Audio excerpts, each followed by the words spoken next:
Bonjour à tous, bienvenue dans le débrief. Cela fait aujourd'hui 46 ans que 350 000 Marocains ont franchi la frontière du Sahara, alors espagnol, recouvrant l'intégrité de leur territoire sur ordre de feu le roi Hassan II. Cela fait 46 ans que les adversaires de cette intégrité manœuvrent et manipulent. Et cela fait enfin 46 ans que le Maroc suit son chemin construisant et instruisant. En 2015, le roi Mohamed VI avait annoncé des investissements massifs pour un montant global de 8 milliards de dollars, des travaux pour la plupart soit achevés, soit en voie d'achèvement, et les travaux du grand port de Dakhla Atlantique vont démarrer incessamment.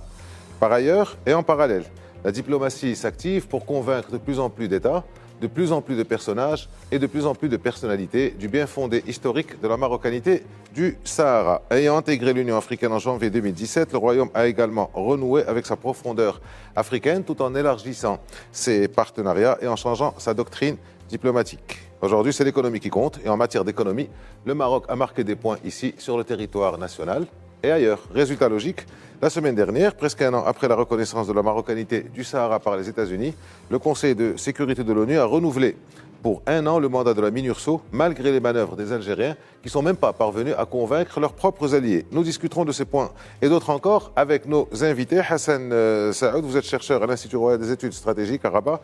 Bonjour et merci d'avoir répondu à notre invitation. Merci pour votre invitation. Hicham Emadi, bonjour. Bonjour. Vous êtes acteur associatif et vice-président de l'ASMEX. L'ASMEX, c'est l'Association marocaine des sociétés exportatrices. dont vous êtes le vice-président. Merci encore d'être avec nous. Merci beaucoup. Le mois dernier, le Maroc a organisé des élections générales, nationales, régionales et locales. Le taux de participation avait dépassé les 50%, mais c'est au Sahara que les taux les plus élevés ont été enregistrés. Alors, Hassan Saoud, on commence par vous. Ce n'est pas la première fois que les Sahraouis s'intègrent en masse dans les opérations électorales nationales. Comment ça s'est passé cette année dans les 3 provinces du Sud?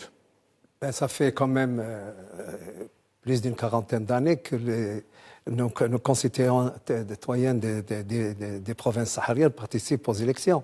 C'était 2 ans après la Marche verte, 1977. Les premières élections qui ont eu lieu et auxquelles ont participé nos concitoyens du Sahara marocain. Évidemment, avec ces dernières élections, qu'est-ce qu'on a constaté? D'abord que le jeu démocratique est devenu très fluide. La population s'est installée dans ces opérations électives avec un encadrement politique et puis une participation. Et évidemment, c'est quand même un nouveau record dans la mesure où, comme vous l'avez dit, la participation marocaine est de 50,58%, alors que dans les provinces du Sud, ça va de 66,94% à 63,76%, donc record absolu. Donc les 2 tiers. En termes de participation. Qu'est-ce que cela veut dire? Ça veut dire, comme je l'ai dit, que dans nos provinces sahariennes, la démocratie est entrée dans les mœurs. Deuxièmement, c'est une façon de confirmer leur marocanité et leur attachement indéfectible au Maroc et à la monarchie. Troisièmement, c'est un message à l'étranger et c'est un message au mouvement séparatiste.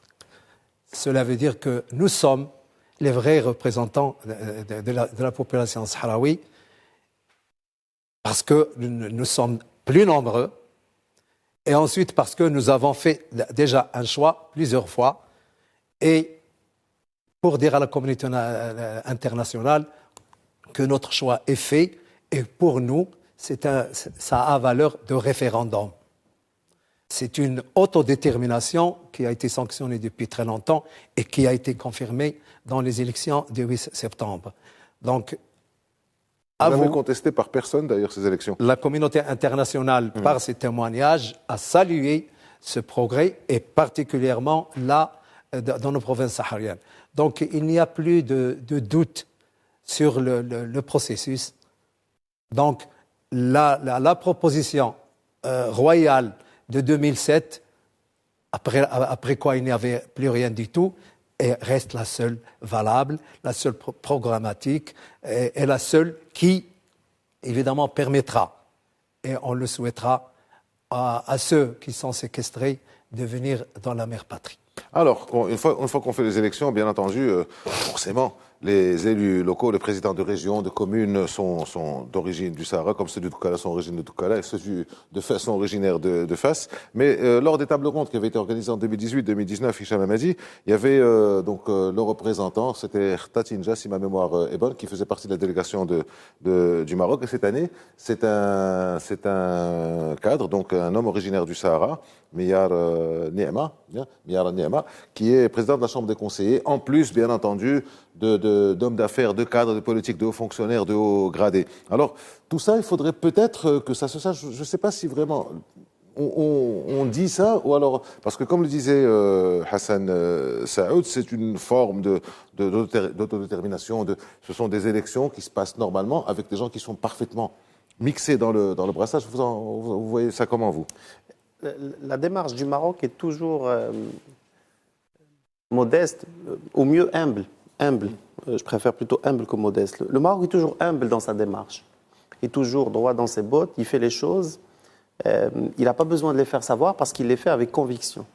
Quand Sa Majesté avait annoncé dans le discours de l'Ayoun que la question du Sahara était close et qu'il y aura tant d'investissements, on est en train de voir que ces investissements sont en train de voir le jour. Quand on a annoncé le plan de régionalisation avancé, on est en train de l'exécuter. On est en train, globalement, tout ce qu'on dit, on le fait.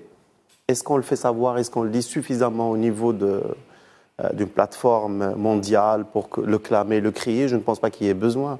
Je pense que ce qui est important, c'est d'être cohérent entre sa vision, les actes qu'on entreprend et surtout d'intégrer les gens dans cette vision. C'est ce qui se passe.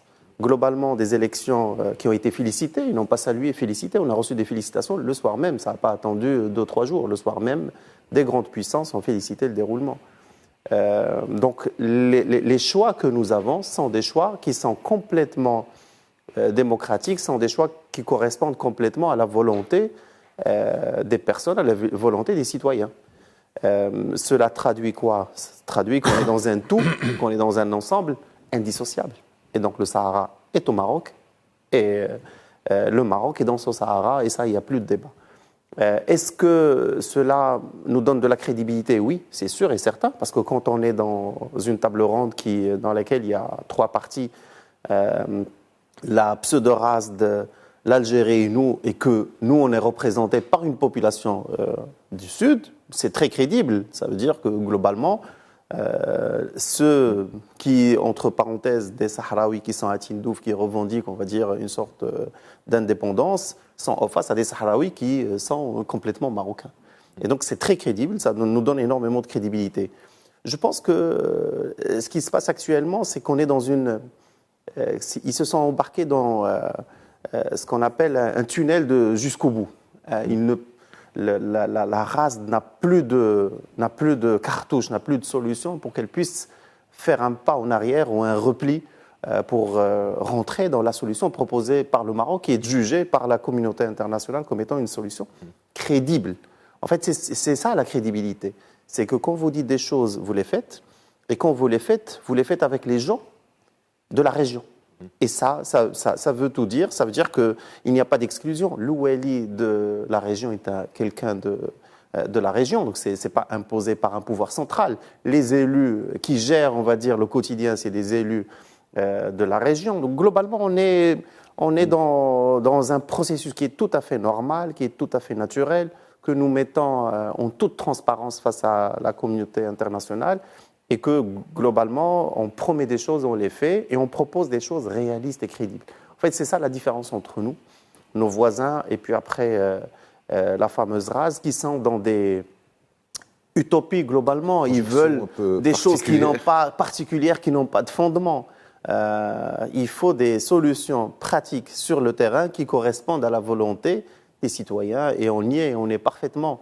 Et donc, c'est pour cela que, vu de notre prisme, ce qui se passe, c'est, entre parenthèses, ridicule. C'est pour cela qu'on rigole quand on voit qu'il paraît qu'il y a une guerre dans le Sud qui est relayée par des familles. Apparemment, il y a des guerres. Communiqués, on est à je viens de... voilà, il y a énormément... C'est pas triste, ce serait vraiment rigolo. C'est pour ça que ça frise le ridicule. Mais c'est pour ça qu'il faut qu'on reste dans notre on va dire, ligne directrice qui est d'être crédible, mais que les personnes qui, on va dire, jouent le jeu, que les citoyens sont dans le processus et qu'on suit notre feuille de route qui est arrêtée. Peut-être, et vous avez raison, il va falloir le faire savoir. Mais ça, ce n'est pas le rôle de l'État, c'est le rôle des médias, c'est le rôle des relais, c'est le rôle des lobbies qui doivent dire et qui doivent relayer le fait que, globalement, comme disait mon ami, c'est un référendum qui ne dit pas son nom. C'est que, globalement, les gens se prononcent et depuis toujours, par rapport à une question de démocratie interne, de gestion interne, et se prononcent dans le tout qui est le Maroc. Ben, vous savez pourquoi j'ai posé ces questions? Parce que c'est évident, on le sait, nous, mais quand on voit l'arrêt de la Cour de justice de l'Union européenne, les populations sahraouies et le Maroc, les populations sahraouies, on a l'impression que ce sont deux entités distinctes, et c'est pour ça que je pose cette question, pour bien montrer que les choses sont ce qu'elles doivent être, c'est-à-dire il y a un système, mais ça, c'est un pays, un système. Un pays, vous avez raison, mais là, il y a une dualité, et ça, c'est de la politique et de l'économique. Là, il y a d'autres enjeux. C'est on va vous contraindre à faire l'étiquetage par rapport à ça pour nous mettre l'origine. Et puis après, on va vous tordre le bras pour céder sur quelque chose. Et puis, on va vous demander d'être le gendarme de l'Europe par rapport à la migration. Et puis. Donc, il y a d'autres enjeux qui sont plus qui cristallisent la relation que nous avons avec nos frontières, avec nos voisins en haut et non pas avec nos voisins qui sont juste à côté. Alors, on va les laisser dire ce qu'ils veulent, eux, les magistrats européens, s'ils veulent. Donc, pendant ce temps-là, Hassan Saoud, le Maroc investit. Hicham Hamadi en parlait à l'instant. Le 6 novembre 2015, donc il y a 6 ans pile, le roi Mohammed VI avait annoncé un plan d'investissement extrêmement large de 8 milliards de dollars. 8 milliards de dollars, hein, pas de dirhams. C'est quand même une différence de 1 à 10, de chantiers et de grands travaux. Où c'est que ça en est maintenant, 6 ans après? D'après ce qu'on sait, c'est bien avancé. Vous avez des chiffres, vous avez des données?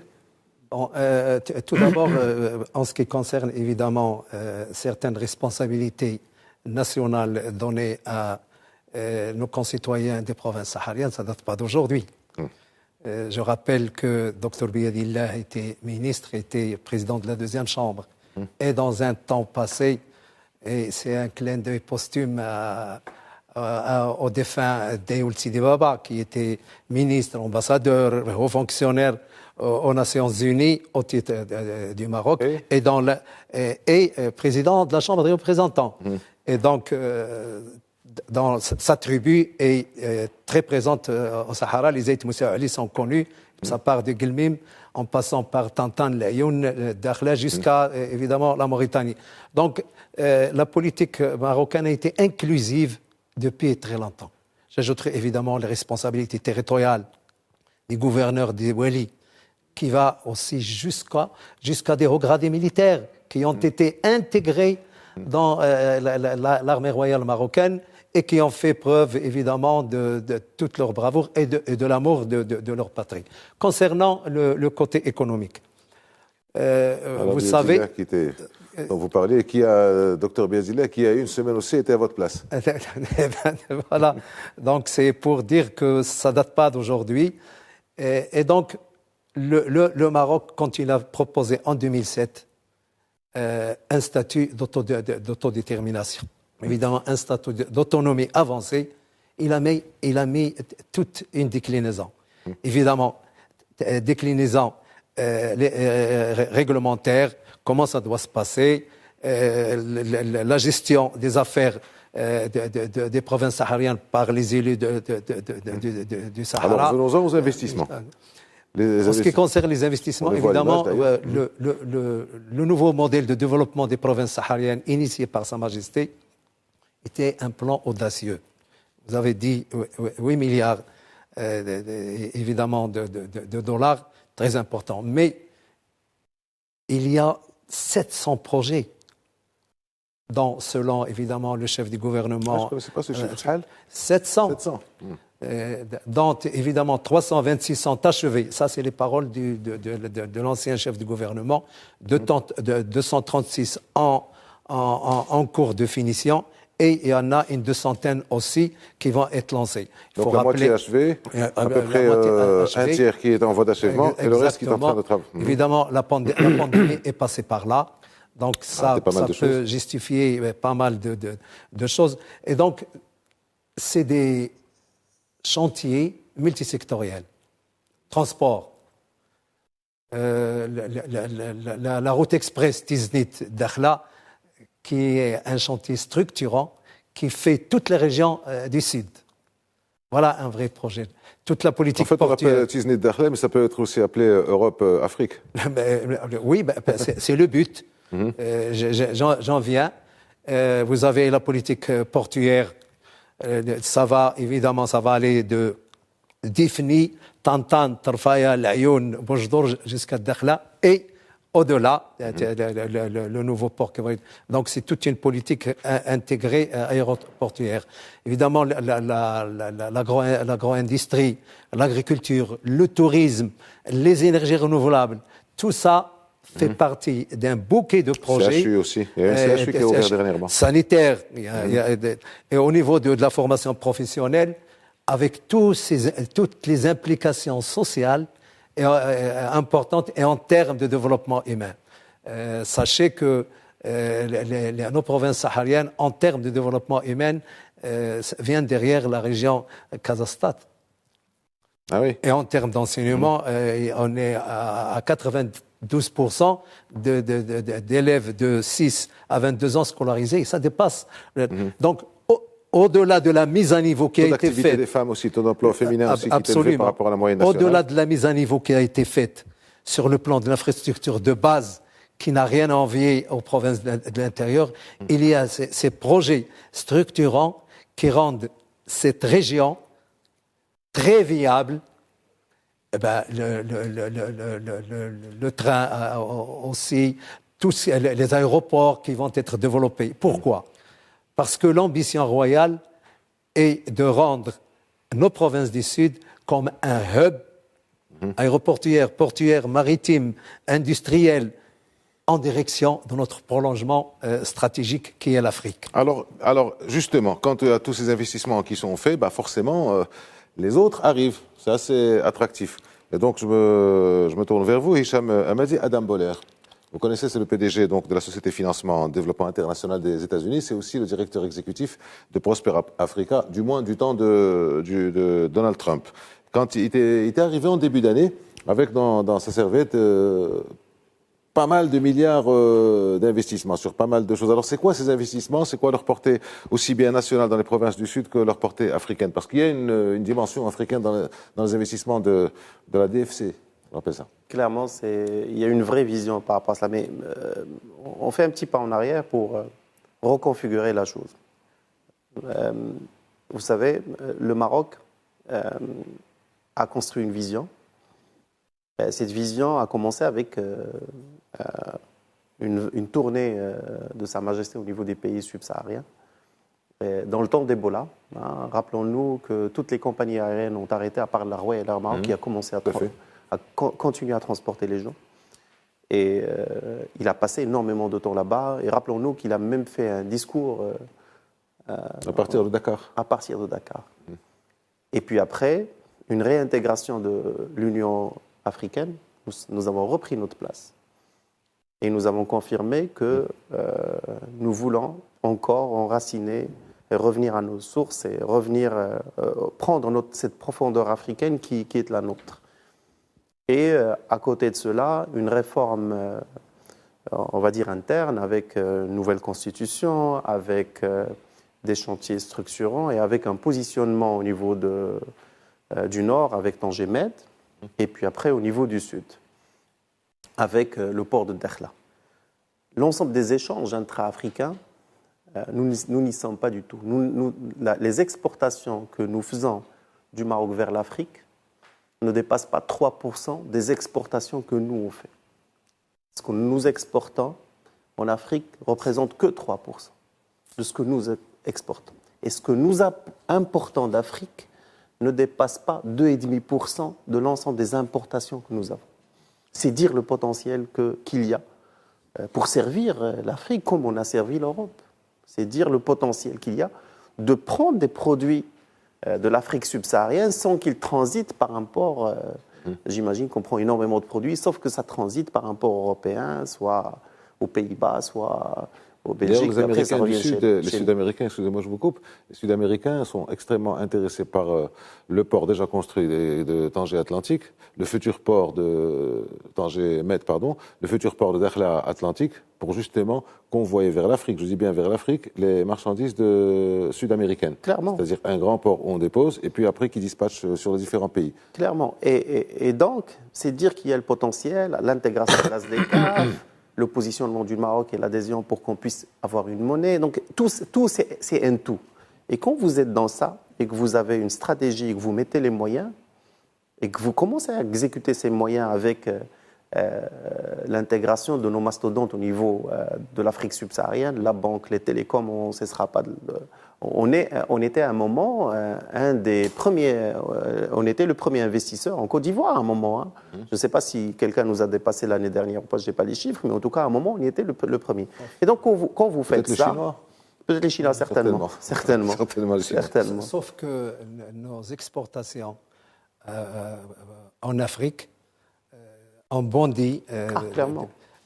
jusqu'à 7,9%, alors qu'on était à 3,4 ou 4 en 2000. Clairement. Donc il y a ce bond, et c'est des statistiques, les dernières statistiques, c'est 7% des exportations totales Total, pour nous, que le Maroc réalise. C'est un bond Sur les 20 important. dernières années. Ah oui, sur ces dernières années, D'accord. on a fait un bond en avant, et en termes évidemment d'investissement direct étranger, c'est 92% de nos investissements directs étrangers qui sont en Afrique. En Afrique. On est les deuxièmes investisseurs en Afrique. En Afrique. Absolument. Et donc à Après partir l'Afrique de du là, Sud. Absolument. quand vous faites ça, quand vous construisez une vision et que vous commencez à l'exécuter et que vous mettez les moyens, vous êtes crédible. Et donc, tous les gens qui ont de l'argent et qui épousent cette vision et qui voient qu'elle est intéressante pour eux, ben, ils viennent rejoindre la machine. Et c'est ce qui s'est passé. C'est ce qui a fait que la société de financement du développement de tout ce qui est financement US est venue dire, écoutez, nous sommes prêts à mettre de l'argent, et ils ont mis quelque chose comme 5 milliards. Alors, ils ont mis 5 milliards sur quoi ? Pour le développement effectivement du Sud et pour du co-développement, du co-investissement dans l'Afrique subsaharienne. C'est-à-dire s'installer d'ici et à partir d'ici, aller se projeter. Faire probablement des partenariats. C'est la finalité. C'est la finalité. D'accord. Et évidemment, il faut signaler que tous les investissements dans nos provinces sahariennes c'est le résultat d'un partenariat patriotique public-privé. C'est très important. Vous avez l'État, vous avez le secteur privé dont il faut louer aussi la contribution, et vous avez les collectivités territoriales. Donc, c'est un tout qui a fait que ces projets-là avancent dans un échéancier qui est respecté. Alors, je reste avec vous, Hassan Saoud. Il n'y a pas que les Américains qui sont donc, dans les provinces sahariennes. Il y a pas mal de nationalités. Par exemple, la Chambre française de commerce et d'industrie qui organise régulièrement alors, c'est quoi la nationalité? Est-ce qu'il y a d'autres nationalités à part les Français et les Américains? Alors, je vais vous donner un chiffre que j'ai lu dans la presse algérienne. Ah, c'est gentil, oui. Il est vrai? Pour ne pas dire qu'on est chauvin.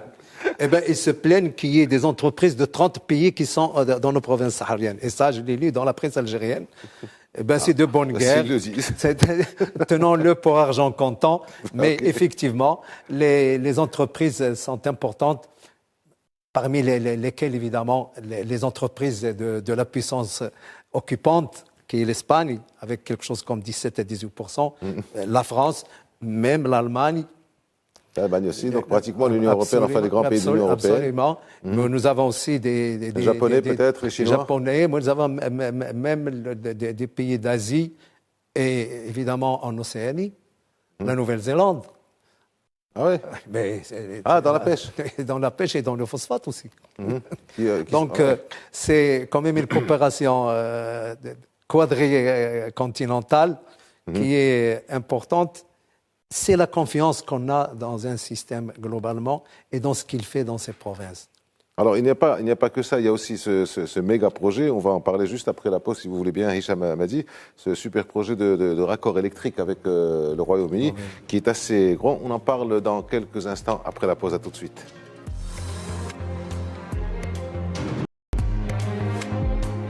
Bienvenue dans cette seconde partie du débrief consacré aujourd'hui donc au 6 novembre, au Sahara, aux investissements qui s'y passent, qui s'y déroulent. Nous en parlons pour ceux qui nous rejoignent et qui sont les bienvenus avec Hassan Saoud, chercheur à l'Institut royal des études stratégiques, et Hicham Hamadi, vice-président de l'ASMEX et acteur associatif.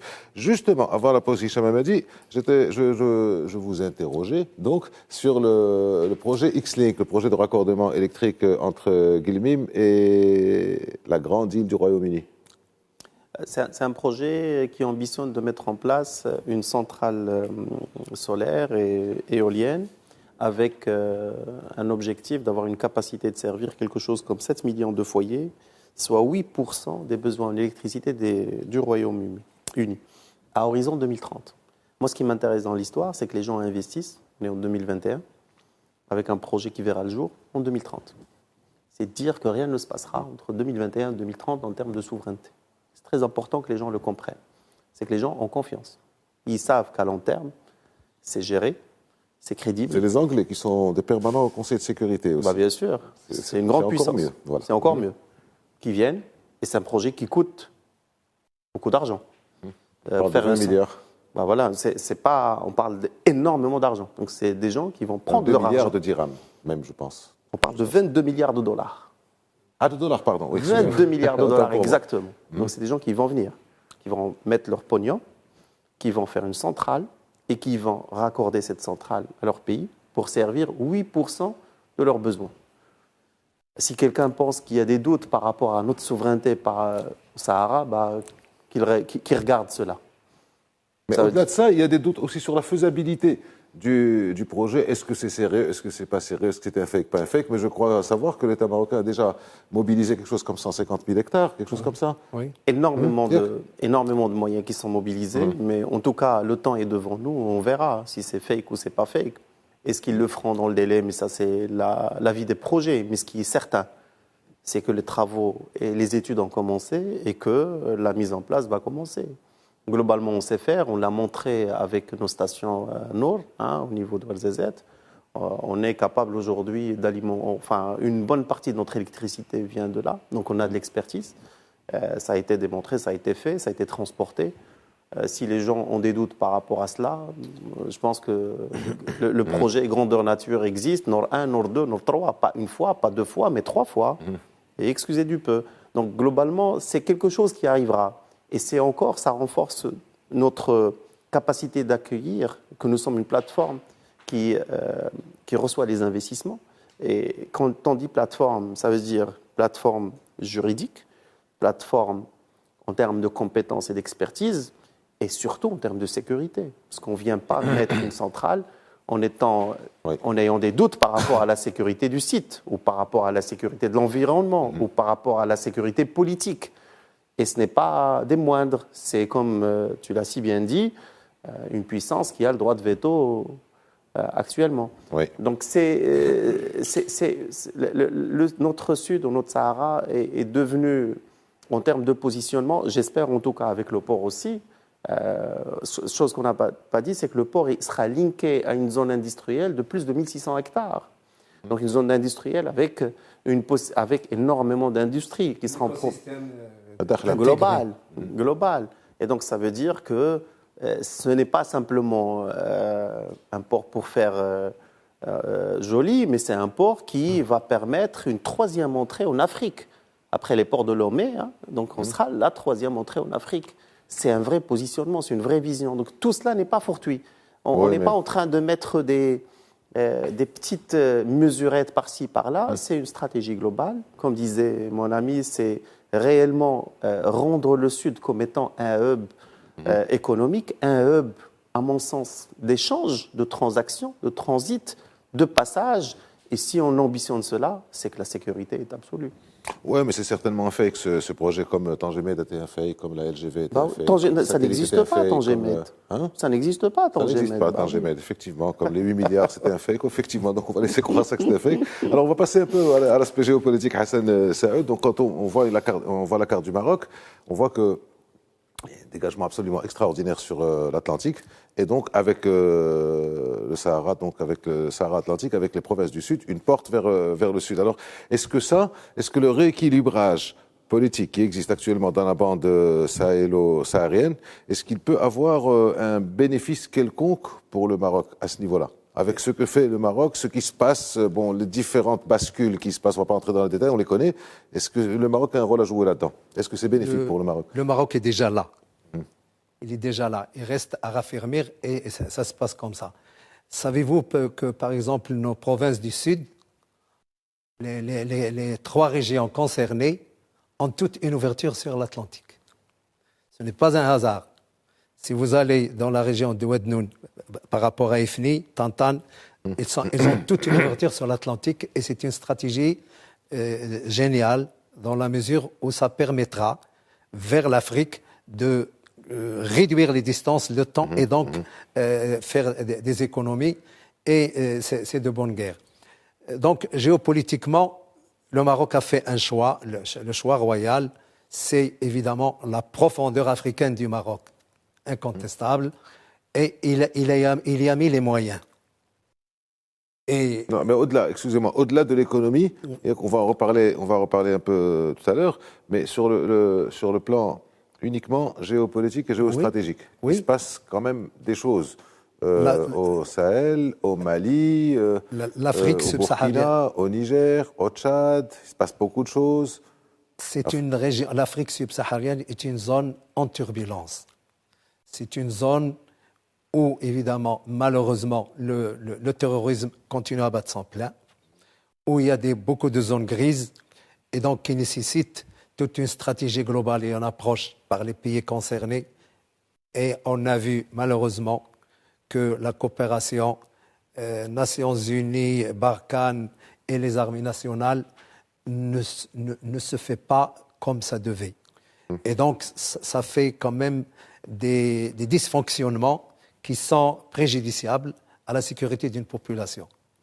Nous avons évidemment l'absence de certains États. L'État n'est pas implanté, on le dit pour le Mali, pour le Burkina Faso, où il faut réinstaller l'État auprès de la population. Renforcer les États.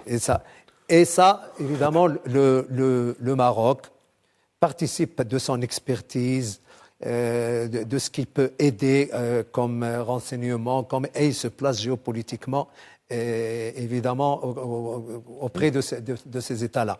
Et donc, mais il y a beaucoup de choses à faire aussi sur le plan géopolitique. À mon humble avis, il faut continuer à défendre l'intégrité territoriale du Maroc dans certains pays d'Afrique australe, évidemment, la partie anglophone et lusophone d'Afrique, qu'il faut convaincre parce qu'il y a une légitimité. Les choses sont en train de bouger et c'est de bonne guerre grâce, évidemment, à une diplomatie royale qui est très efficace et parce qu'il jouit d'un prestige auprès des dirigeants africains. Alors, c'est une diplomatie, justement, il y a un changement de doctrine de la diplomatie depuis quelques années, depuis à peu près une dizaine d'années au moins.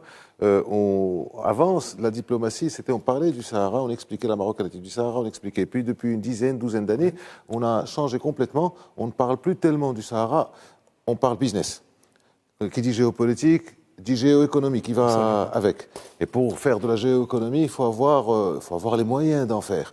On a un PIB de 120 milliards de dollars, c'est pas monstrueux, mais en termes d'opportunités offertes, on peut considérer que ce qui est en train de se faire maintenant dans les provinces du Sud est de constituer un véritable hub africain. Alors en quoi ce hub africain est important et dans quel secteur il peut être porteur vis-à-vis des pays limitrophes, sachant qu'il y a une ZLECAf, donc une zone de libre-échange du continent africain qui vient d'être mise en place, ça crée des liens. Je disais tout à l'heure sur le ton de la boutade, c'était pas tellement une boutade, c'est pas la route Tiznit-Dakhla, c'est bien la route Europe-Afrique.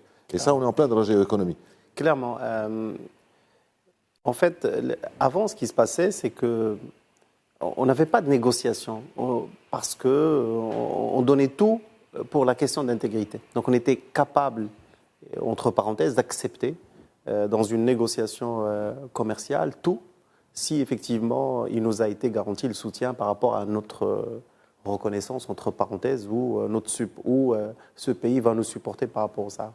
Ce qui a changé après, c'est un changement de paradigme, c'est de se dire, effectivement, nous sommes un petit pays, nous ne sommes pas un grand pays, mais ce qui est important, ce n'est pas ce que vous valez aujourd'hui, ce n'est pas votre valeur, c'est le potentiel que vous avez. Moi, je viens du monde de la start-up. Ce n'est pas ce que vous faites maintenant, c'est le potentiel que vous avez demain.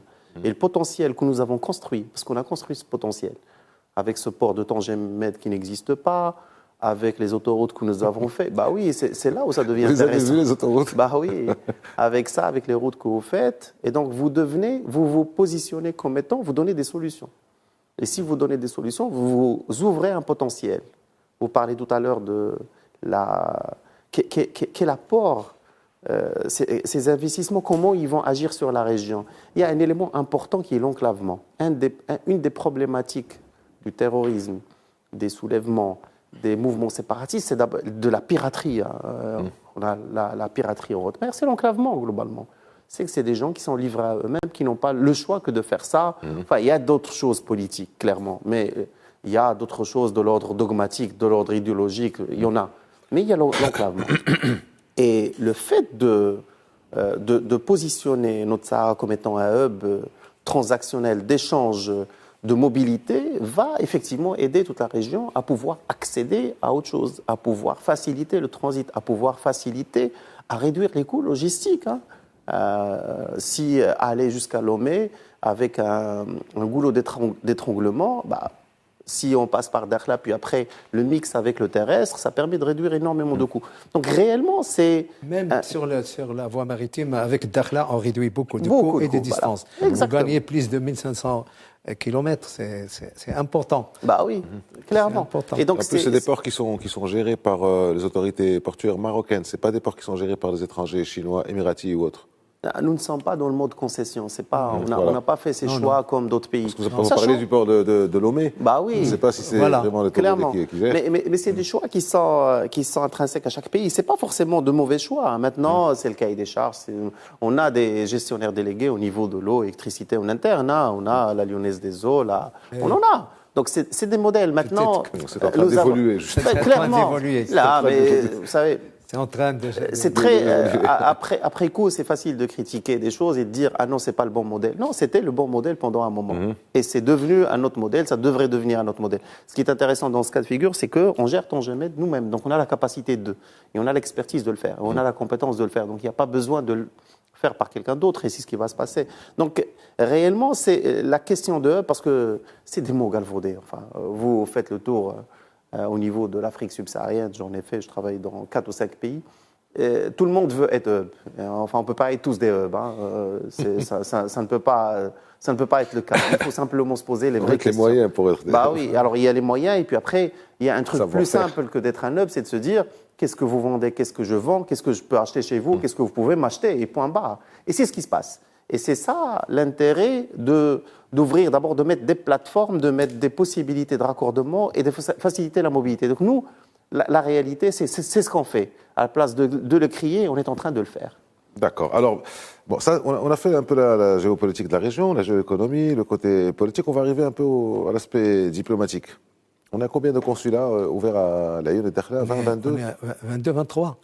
23. Alors, quelle est la prochaine étape et comment vous lisez ça? Et puis, il faut ajouter quand même l'extension consulaire que la Colombie a décidé. Que la Colombie vient de décider, la Colombie vient de par décider. le consulat d'ici, c'est à prendre aussi comme facteur positif. On verra l'évolution. Ça veut dire quoi? Ça veut dire que c'est une reconnaissance. Quand on met un consulat dans un pays, c'est quand même un acte de souveraineté indiscutable. Bon, malheureusement, le rapport à l'ONU n'en a pas fait état, mais ce n'est pas grave. Ça reste... Est-ce suffisant? Non. Dans cette dynamique, je pense qu'il faut faire de l'offensive pour faire adhérer d'autres pays africains, et je pense qu'on est sur la bonne voie. Pourquoi? Parce que la dynamique est en train de s'inverser. Et certains pays qui hésiteraient, je pense qu'il y a des évolutions dans les mentalités. Alors, une fois qu'on a dit ça, la diplomatie n'est pas seulement l'apanage de l'État. Oui, il est prépondérant. Mais dans le langage diplomatique, c'est la chasse en meute. C'est la diplomatie plurielle. Et là, tout le monde est invité à emboîter le pas à la diplomatie officielle. La diplomatie parlementaire, je ne parle pas de la diplomatie parallèle, les universités, les think tanks, le secteur privé, tous les moyens d'influence et de lobbying doivent être employés en même temps. Ça ajoute à la crédibilité et évidemment à la conviction qu'on peut susciter chez nos partenaires africains parce que pour moi, et c'est un humble avis, la priorité, c'est ça. Le séparatisme n'est pas reconnu par l'ONU, par la Ligue arabe, par l'Union européenne, par la conférence islamique. Il n'y a que l'Union africaine. Et encore, on n'était pas là quand ils ont reconnu ça. En fait, c'était pour ça qu'on avait quitté l'Union africaine. Et dans des conditions assez particulières, alors qu'elle n'a aucun attribut d'État. Là, et on connaît le processus. Ça se décide aux 2/3 et on n'en est pas loin. Alors, je voudrais revenir sur un mot que vous avez dit de le rapport, la résolution 2602 de l'ONU qui vient d'être votée la semaine dernière n'a pas repris la question des consulats. Dans son rapport aussi, Antonio Guterres, vous savez le rapport qu'il soumet au Conseil de sécurité quelques semaines avant le vote de la résolution, Antonio Guterres n'a pas fait état de ces consulats. Or, il aurait pu, de ces consulats de la reconnaissance américaine. Il aurait pu. Oui, les deux. Il aurait pu en disant que c'est une rupture du statu quo. Il aurait pu. Ne pas avoir dit ça n'est pas un clin d'œil quelque part ou une forme de peut-être on laisse faire les choses et on laisse avancer les choses. C'est pas comme ça que vous le voyez? Non. Plutôt un parti pris ou une neutralité plutôt, je dirais, positive. Que voulez-vous qu'ils disent par rapport au consulat? C'est une question de souveraineté, globalement. Il y a des projets qui s'installent. Il sait que les États-Unis ont mis sur la table 5 milliards de dollars. Il sait que le Royaume-Uni va investir 22 milliards de dollars. Il sait où va le vent. Mais il sait aussi qu'il y a des consulats. Clairement, il c'est sur le terrain. Ça, oui, il est intelligent. Globalement, il est intelligent. Oui, on peut dire ça. Oui, globalement, il sait où va le vent. Il est comme le secrétaire général de l'ONU. Oui, donc il voit tout cela. Donc que voulez-vous qu'il fasse? Il a fait une note complètement en neutralité, entre parenthèses, impartiale, sans nuire à nos intérêts, parce que globalement, c'est ça ce qui nous intéresse. Qu'ils ne le disent pas, qu'ils nous félicitent pas, qu'ils n'applaudissent pas, c'est pas grave. C'est pas son rôle. Clairement. C'est pas son rôle. C'est pas son rôle. Maintenant qu'il n'utilise pas pour effectivement enfoncer le clou, parce que c'est ça ce que nous on a envie. Globalement, il y a les consulats, tiens, il y a un état de fait. Il y a les États-Unis qui ont reconnu. Nous sommes marocains. Donc, on a le sang chaud. On veut qu'il dise ça. Mais lui, il est dans un autre rôle. Il est dans un autre registre dans lequel il va dire, écoutez. La mission s'est passée ainsi, il est doté d'une mission, il cite les faits, voilà. Point barre, et les faits, il n'est pas obligé de tout citer parce que tout le monde le sait, parce que les grandes puissances vont le faire et ont signé, on ne s'est pas caché pour signer avec avec la banque de financement des développements des intérêts US au monde. On a signé devant tout le monde. Donc, il le sait. Ça veut dire, entre autres, que les États-Unis sont cohérents puisqu'ils font des investissements sur un territoire dont ils reconnaissent clairement. Et puis, la marocanité. Il sait comment il fait le futur. Il est intelligent. Il a observé une neutralité, on va dire, entre parenthèses, équilibrée et impartiale. Pas en faveur d'eux, pas... Il est un flou artistique. Voilà. Il a gardé un petit peu de flou. Enfin, la réalité, il faut le lire avec d'autres yeux. Moi, ce qui m'intéresse, c'est qu'il n'a pas touché nos intérêts. C'est qu'il n'a pas été critique envers ce qu'on fait. C'est-à-dire que c'est pas de son rôle d'applaudir, mais c'est pas son rôle de mais c'est une bonne chose qu'il n'en est pas. Clairement. Alors, on reste avec la résolution 2602, donc la résolution qui a été votée la semaine dernière, qui renouvelle pour un an jusqu'à fin octobre 2022 le mandat de la MINURSO. Cette résolution, elle est sortie avec quelle conclusion? En clair, c'est on maintient le format table ronde comme cadre du processus politique. Le format table ronde réunit les 4 parties, donc, que sont le Maroc, le Polisario, la Mauritanie et l'Algérie. Or, l'Algérie, on ne peut pas en parler, l'Algérie, elle a rompu les relations diplomatiques avec nous. Donc, comment vous voyez la suite des choses? Je pense qu'il voulait des tables carrées. D'abord... Vous voulez une table carrée, peut-être? Oui, je pense qu'il voulait une table triangulaire. D'abord, quand vous voyez les références de la résolution, elle commence en 2007. Donc, 91, c'est un passé dont on ne parle plus. Vous faites référence à la réponse de la diplomatie algérienne à la résolution. Quand il faut revenir à la résolution 690 de 1991. Or, l'Union soviétique était encore là, vers la fin, mais était encore là. La 2062 part de 2007. 2007, ça coïncide avec la proposition marocaine et toutes les résolutions qui sont suivies. Donc, le problème, il est réglé. Maintenant, ce qu'il dit, bon, la table ronde, ça, c'est impératif, il faut que tout le monde y participe. Parce que je pense qu'on a rempli les relations diplomatiques pour éviter ça. Or, c'est quand même une décision supranationale. C'est quand même un conflit dans lequel vous êtes partie prenante et dans lequel, avant la résolution, il y a eu un balai diplomatique qu'on n'a jamais vu du côté algérien. Et là, vous dites, on refuse de s'y associer. Eh bien, le Maroc ne pourra Ils ont pas même y un être. envoyé spécial chargé de la question du Sahara. Oui, il était là, il y avait le ministre des Affaires étrangères, il y avait tous les contacts aux Nations Unies. Improductif, fort heureusement, mais la table ronde est essentielle et tout le monde doit y participer. Maintenant, la balle est dans le camp algérien. C'est à eux de voir, mais je pense que, comme ça a été dit, le Maroc ne peut pas être dans une table ronde où il y aura un absent de taille.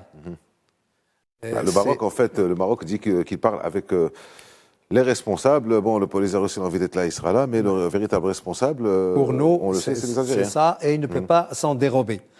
On verra. Sauf qu'on a quand même parlé des droits de l'homme dans nos provinces sahariennes, les progrès qui ont été faits. Et puis, évidemment, on a parlé de quelque chose de très important. C'est évidemment le recensement des séquestrés. Parce que ce n'est pas des réfugiés. Des réfugiés de 40 ans. Normalement, l'Algérie doit les insérer dans l'enseignement, dans l'emploi. C'est comme ça que la Convention est prévue. Ils sont là. On n'a même pas construit un logement pour eux. C'est ce qu'avait dit le roi dans son discours, je pense, de 2015, de mémoire. Oui. Vous n'avez pas construit 6 000 logements. Comme a dit Sa Majesté, 150 logements par an, ça aurait pu régler le problème, parce qu'ils ne sont pas nombreux. Et si vous enlevez les subsahariens et les Algériens et des Mauritaniens, il n'en restera pas grand-chose. Donc la résolution est en faveur de la thèse marocaine et je ne vois pas où on peut organiser un référendum. Alors, il nous reste 2 minutes. Dernière question pour vous, Hicham Hamadi. Il y a des derniers événements qui sont liés à la question du Sahara. Donc, c'est la résolution 2602. C'est le non-renouvellement du contrat du gazoduc Maghreb-Europe. C'est cette histoire qu'on ne comprend pas trop des camionneurs algériens. Enfin, voilà, on ne comprend pas trop ce qui se passe. Bon, je crois qu'il y a des gens qui font des enquêtes là-dessus. Est-ce que vous pensez que tout ça aura des répercussions sur d'autres reconnaissances de puissance? Quand je dis d'autres reconnaissances de puissance, je pense essentiellement à l'Europe et à 2 puissances, ou à 3 en Asie, qui seraient l'Inde, la Chine et le Japon. Est-ce que vous pensez que ça pourrait peut-être voir les choses avec tout ce qu'on a dit maintenant, c'est-à-dire tout ce qui est fait? Est-ce qu'il pourrait voir les choses d'une manière différente? Est-ce que le Maroc ne devrait pas y aller, ou eux venir? Je pense qu'il y a une reconnaissance qui peut arriver rapidement, c'est celle du Royaume-Uni. C'est quelque chose qui est possible parce qu'en général, ils s'alignent sur la politique américaine et surtout qu'ils vont investir au niveau du Sahara. Donc c'est quelque chose qui peut arriver. Au niveau de l'Union européenne, c'est un peu plus complexe parce que c'est l'Union européenne, c'est une seule monnaie, ça discute.